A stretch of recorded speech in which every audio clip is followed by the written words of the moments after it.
I'm sure soon enough everyone will find out about us. Eh di malaman na nila. Mas maganda nga yun eh. Para mas maging malaya na tayong ipagsigawan yung relasyon natin.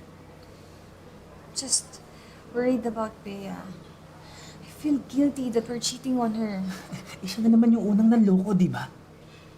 At isa pa, ginagamit niya lang ako. Ginagamit niya lang ako para bumango yung pangalan niya sa press. Na kunwari, down to earth siya. Kaya siyang ubutin ng mga maliliit na tao katulad ko. Para sumikat. Para mapalapit sa masa. Pero ang totoo, ginagamit niya lang ako. Kung gusto niya ng gamitan, edi sige, gamitan.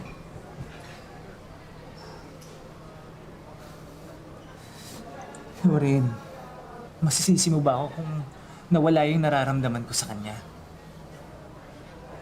Ikaw yung babaeng nahandyan para sa akin. Ikaw yung nahandyan sa tabi ko.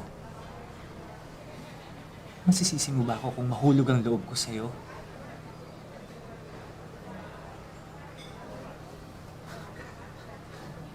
Loren, mahal na mahal kita. At kaya ko yung patunayan kahit kanino. Kahit pumatay ako ng tao, gagawin ko. Para mapatunayan ko yung pagmamahal ko sa'yo, gagawin ko. Dahil mahal na mahal kita.